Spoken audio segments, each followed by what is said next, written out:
All right, the last objective for force is force 7.1, and it says to construct free body diagrams using information on motion versus time graphs, or vice versa. Calculate force, mass, or acceleration using the values drawn from tables, graphs, and free body diagrams. So I'm going to first do constructing free body diagrams using information from motion versus time graphs.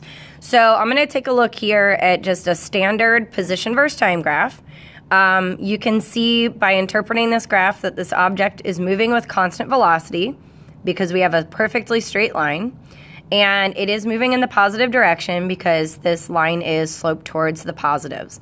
So in this particular instance, the velocity of this object, my change in position over my change in time, my change in position is 1 meter. My change in time is 1 second in the positive direction, so my velocity would be positive 1 meter per second.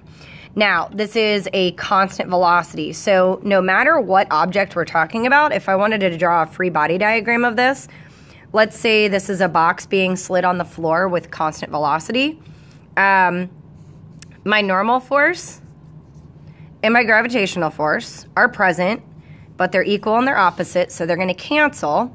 And since we said this is a positive 1 meter per second, I'm going to draw my applied force in the positive direction and my frictional force opposite that in the negative direction. So my frictional force is going to be over here, it's going to be opposite in the negative direction. And since I'm moving with constant velocity, I want to make my applied force and my frictional force equal and opposite to one another. Now, I could add on some additional information here if I wanted to. I could include the forces, but this free body diagram without any of the actual values represents an object moving at constant velocity in the positive direction, which is exactly what this graph shows.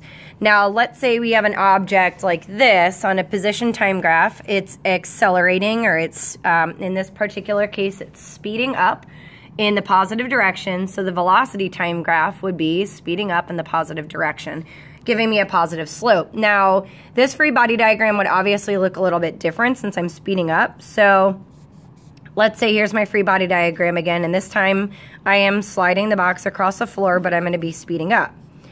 So if I want to speed up, my normal and my gravitational are going to be equal. I want to speed up in the positive direction, so this time my applied force is going to be greater than my frictional force. So this object, again, without even having any values, is speeding up in the positive direction if I'm assigning my left as my right is positive and my left is negative. So the applied force is greater than the frictional force.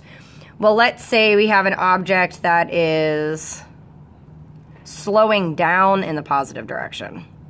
So this time I have something like that. So you can see that my slope is decreasing, but I'm still going in the positive direction. So this time I am slowing down, but still in the positive direction. The only thing that would change here is I'm moving in the positive direction. Here's my applied force. I'm going to keep it there. Here's my frictional force. The only thing that would be different for slowing down in the positive direction is my applied force would be less than my frictional force. So you can see if I want to be still moving in the positive direction, that's where my applied force is going.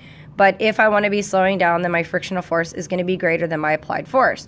So you can see they're very similar to one another. The only thing that you would need to change on these graphs is what direction are we traveling, positive or negative.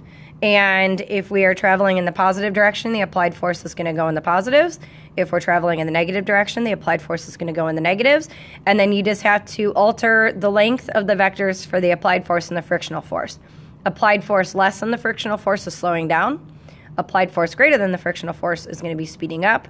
Applied force equal to the frictional force would either be not moving or moving with constant velocity. For the second part of force 7.1, it says to calculate force, mass, or acceleration using values drawn from tables, graphs, and free body diagrams.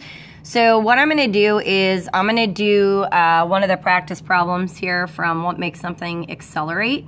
And what they do is they give you a series of 4 objects and their free body diagrams. and then they've got this little table of information. And there's a reminder at the top that F of G is the weight of the object.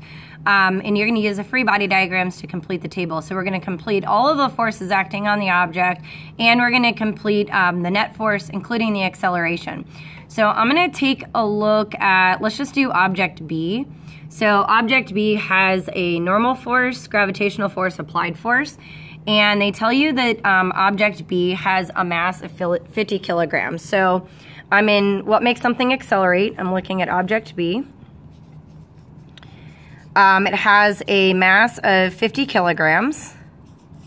And what we're going to do here is we're going to take a look at the different forces acting upon that object. So the free body diagram that they give you shows you a normal force, a gravitational force, and then an applied force. And it says that the applied force is to the right, and they give you a value of 50 newtons for the applied force. So here's what our free body diagram looks like. We can figure out F of G pretty easily because we know that the object is 50 kilograms. So in order to figure out F of G, that's the same thing as finding the weight. So all I would have to do to find the weight is take either my force equals mass times acceleration. That's the same thing as weight equals mass times gravity. So I know that the mass is 50 kilograms, and I know that gravity is 9.8 meters per second. So if I multiply those two things together, my 50 kilograms and the force due to gravity, I would get 490 newtons. And in this particular case, I just can label it 490 newtons, but that would be down or that would be negative, however you want to label that. Since on the worksheet they do right and left, I'm going to say down. And then since the normal force, the vectors on the diagram are the same, then the normal force would be 490 newtons up.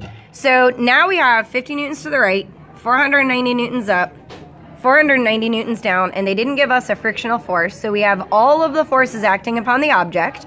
So to find our F net, we just have to find all of the forces acting on the object.